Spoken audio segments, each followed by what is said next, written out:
Back in December 2022, I covered the story of 8 US-based social media influencers charged with conspiracy to commit securities fraud for a social media-based pump and dump scheme. One of them appears to have done some rapping, which is why I covered the story.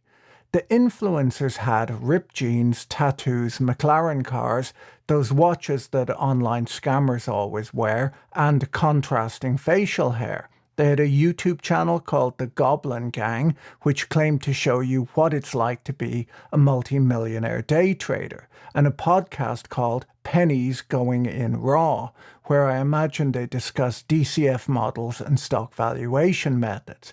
I haven't actually listened to it, I'm not really interested in that stuff. But on all of their YouTube thumbnails, they had their mouths wide open in the style of a Wall Street securities analyst or a billionaire investor.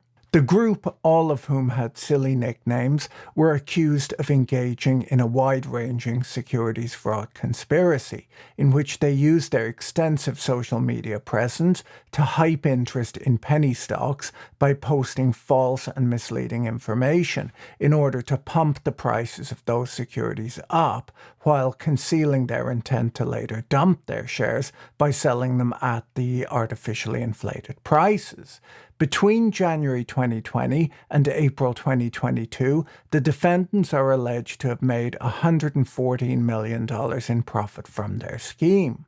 Now, some of these actions might sound illegal to you. If you go to the SEC website, for example, pump and dump schemes are described as one of the most common investment frauds, and fraud is usually considered a crime. So the case looked pretty simple to prosecute at the time, as the SEC and criminal prosecutors had access to the 8 defendants' trading histories, their social media postings, their Discord chats, and their private communications. And if there's one thing you can be sure of, when people are busy committing fraud, they send lots of emails documenting their illegal activities. Now, it might have been a struggle for the prosecutors tasked with reading their emails and social media posts due to their terrible grammar and spelling, but the original complaint shows that the influencers themselves felt that they were breaking the law, and they frequently discussed how to conceal their illegal activities. We've since learned that they didn't need to make as much of an effort concealing their activities, as a Texas court recently dismissed all charges against them, ruling that the government failed to state an offense amounting to securities fraud.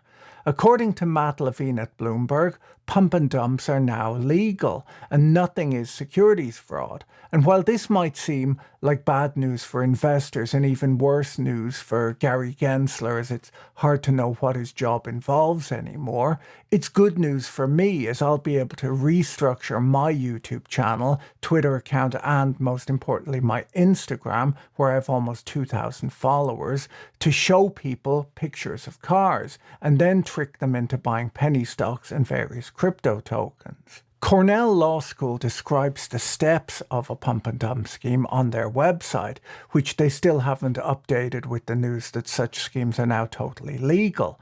They say that a typical pump and dump scheme begins with stock promoters loading up the stock of a microcap company. The promoters then promote or pump the stock, possibly by spreading false positive news about it. And if this is successful, the promoters continue to spread good news about the stock while dumping their own position. Once they've sold, they move on, the stock price falls, and the people who bought the stock lose their money. Now, this is a decent description of how such a scheme works, but it leaves out the important first step of showing people pictures of cars on the internet, which is why an Instagram account is so valuable.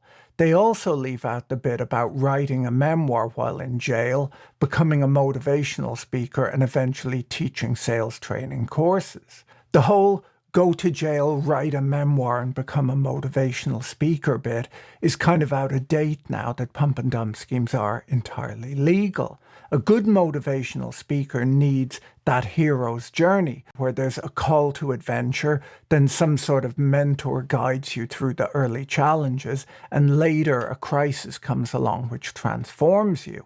If a pump and dump scheme doesn't end with prison time, you just have an influencer who keeps pumping and dumping until people slowly grow tired of them. And that's not much of a book. It won't be made into a film, and you can't really give motivational speeches about how people slowly got tired of you and moved on. While this dismissal may have been bad for investors, it's even worse for Hollywood.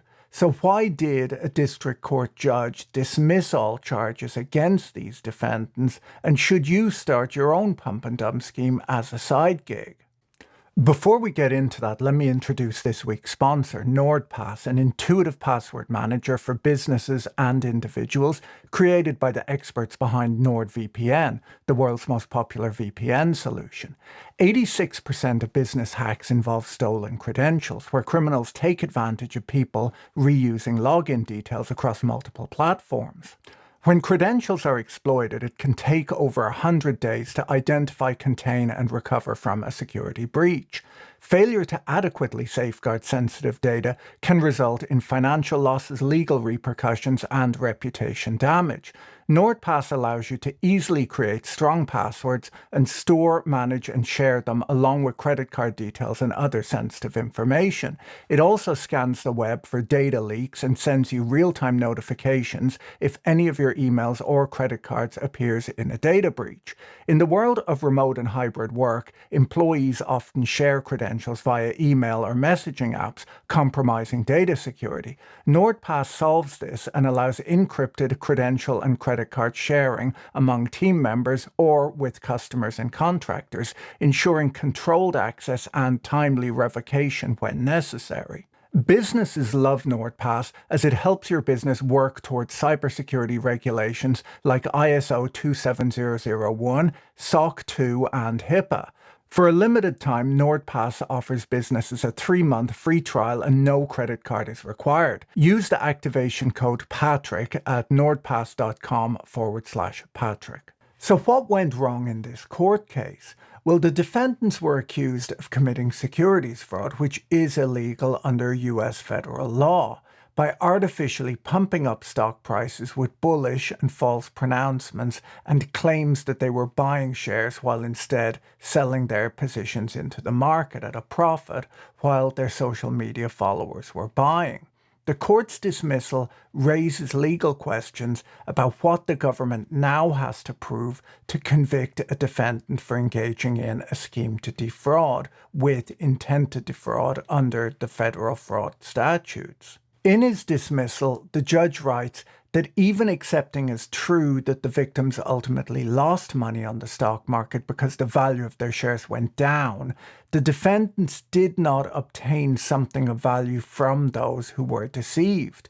The investors' trading losses are one step too far removed from the defendants' alleged fraudulent misrepresentation.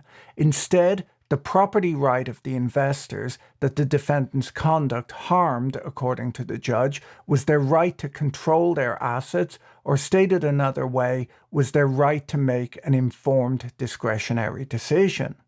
This dismissal relies on two recent cases, both interpreting the scheme to defraud and intent to defraud elements under federal fraud statutes. The securities fraud charge in this case, according to the judge, required showing that the defendants intended to harm victims' traditional property rights by causing them to buy the stock at allegedly inflated or pumped up prices. Because the losses to victims happened incidentally rather than as the object of the scheme, or because the defendants were totally indifferent to the effect of the scheme on their alleged victims, it was okay. So the trick is that as long as you don't care about or don't think about the people you defraud, it's probably legal. This judgment should also help people accused of insider trading, which also involves stock market transactions rather than personal transactions, and are similarly aimed at making money rather than depriving a specific person of property. The judge based his dismissal on a 2023 Supreme Court decision called Simonelli versus the United States, where a contractor bribed public officials to get a city contract and was convicted of wire fraud. The Supreme Court overturned that decision, ruling that it's not wire fraud to deprive a victim of potentially valuable economic information necessary to make discretionary economic decisions. Only depriving victims of money is wire fraud. The other case that the judge relied on was United States versus Greenlaw, a case on a Ponzi-like scheme where money was transferred out of one fund to pay distributions to another fund's investors. The appellants argued that they did not intend to deprive their investors of money or property as a conviction under the fraud statutes requires. In that case, the court found that the government had failed to prove that the investments in question were not worth what the investors had paid for them, and that the criminal securities fraud statute requires a specific intent to defraud, not just a scheme to defraud. A Northwestern Law Review analysis by Sue Guan of Santa Clara University argues that a ruling that a fraud victim must directly surrender property to a fraudster means that any investor who buys listed securities on the basis of a fraudster's misinformation cannot recover. She argues that this ignores long-standing tenets of economic theory and contradicts established securities law doctrine. Further, because of the structural reality of today's markets, means that nearly every pump and dump scheme using social media will involve investors purchasing stock on the stock market, and the ruling would effectively immunize nearly all fraud perpetrated using social media.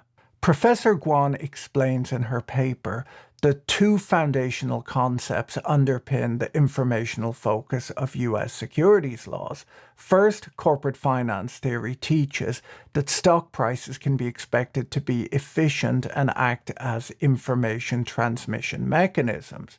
The more accurate stock prices are, the more effectively stock markets can help allocate capital and productive resources across the economy. This is the argument that there's a direct link between stock prices and information about the stock. Securities jurisprudence, she explains, reflects this link between stock prices and information.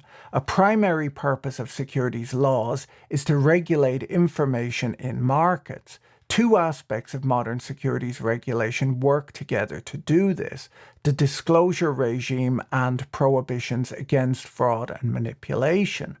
The disclosure regime incentivizes firms to disseminate accurate information, and the anti-fraud and anti-manipulation prohibitions regulate and promote the accuracy of that information. She highlights that anti-fraud and anti-manipulation doctrine largely focus on fraud, deceit, falsity, and artificiality, and that court opinions in securities fraud and securities manipulation cases are riddled with the concern over the protection of the integrity of market prices. In 1988, the Supreme Court endorsed what's known as the fraud on the market theory, that in an open and developed securities market, the price of a company's stock is determined by the available material information regarding the company and its business. Misleading statements, therefore, defraud purchasers of stock, even if the purchasers did not directly rely on the misstatements. The court recognized with this theory that requiring each individual plaintiff to prove direct reliance on a defendant's alleged misrepresentation would create an unrealistic burden of evidence. So while in face-to-face transactions, the inquiry into an investor's reliance on information depends on how that information affected the price the investor was willing to pay, with the existence of a market, the market is interposed between the seller and buyer and ideally transmits information to the investor in the processed form of a market price. Thus, the market is performing a substantial part of the valuation process performed by the investor in a face-to-face transaction. The market is acting as the unpaid agent of the investor, informing them that given all the information available to it, the stock is worth its market price. Courts recognize that investors who trade in public markets rely on the integrity of that price, and because most publicly available information is reflected in market price, an investor's reliance on any public material misrepresentations may be presumed for purposes of law. The Supreme Court recognized with the fraud on the market theory how modern markets work, where participants are buying and selling anonymously through market makers, brokers, exchanges, ETFs, and investment funds, rarely transacting directly with each other. In such a market, you can't have a requirement that an investor is only able to make a claim if they bought securities directly from a fraudster. Because that's not how modern securities markets work. Because stock prices transmit information, reliance on the integrity of market prices is enough. A fraudster only needs to disseminate a lie or misinformation that's material to break the law. To somewhat misquote Matt Levine, if a direct connection between a fraudster and a victim was legally required, with the way modern markets work, you'd never be able to conclusively prove that the victim traded with the fraudster. Dr. Guan points out in her paper that no such direct sale requirement exists in the legal doctrine, nor is any such requirement supported by economic theory.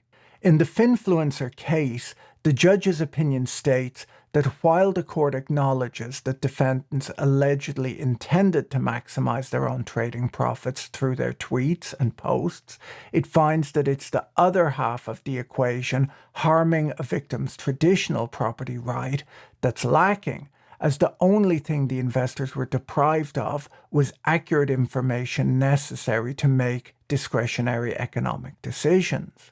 I contacted Professor Guan for advice on best practices when running a pump and dump scheme or any other sort of securities fraud.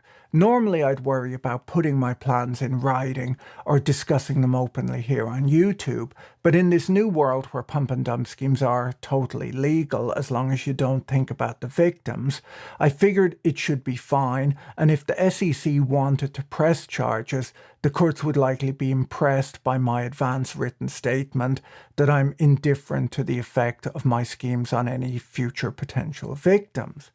Professor Guan seemed unwilling to provide any help in committing financial crimes. I possibly need to talk to one of those criminal attorneys like Saul Goodman. She did tell me that while the Texas ruling dismissed the indictment against the social media influencers, it appears that the government will appeal the dismissal to the Fifth Circuit, and in fact they filed a notice of appeal in April.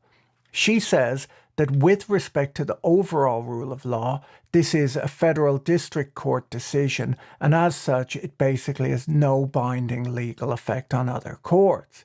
She says that if the Fifth Circuit were to affirm the dismissal, that would bind future federal district courts within the Fifth Circuit. She went on to say that the judgment strikes her as being an outlier. The district court seems to have cast the allegations as falling under a right to control theory, a theory that the Supreme Court largely rejected in 2023 in Simonelli versus the United States. Essentially, the district court said that the indictment alleged a scheme to defraud investors of information rather than money or property. In Simonelli, the Supreme Court basically rejected the right to control theory, ruling that depriving someone of potentially valuable economic information necessary to make discretionary economic decisions is not protected by the wire fraud statute because that kind of information is not traditional property interest like money or property. In her opinion, in doing so, the district court ignored both the economic reality of the stock market as well as the practical reality of a pump and dump scheme, where the point is certainly to obtain money. Thus she says that she would be surprised if other courts accepted this theory or this reframing of securities pump and dump schemes. According to a Law.com article by Alicia Cobre, a Dallas-based lawyer, an appeal would almost certainly center on the fraudulent inducement theory of fraud that Simonelli and Greenlaw managed to sidestep. In an appeal from a motion to dismiss, the original indictment's factual allegations have to be deemed true, meaning that this alternative theory of fraud will be squarely presented and very likely decided, providing clarity to this important issue. That probably means that I should hold off for a bit on launching my crypto coin or Discord chat where I give not financial advice. Check this though. If you need me, I'll be right over there. For now, I'll just post pictures of cars on Instagram, as the steps are: post photos of cars, accumulate penny stocks, pump the penny stocks, and then dump them. I'll check with Professor Guan if she thinks that I should do one of those influencer coin scams instead. I'll let you know what she says, as reading through the original case against the Goblin Gang, they seem to spend a lot of time discussing how they should cover their tracks and finesse their pump and dump scheme. An influencer crypto rug pull seems so much easier. You just publicly rip people off, avoid caring about them to keep it legal, openly admit that you did it, and spend the money on an iced out watch and move on. If you missed my original video on the Finfluencer pump and dump case, back when I thought it was illegal, you can watch it here. Don't forget to check out our sponsor, NordPass, using the link in the description. See you in the next video. Bye.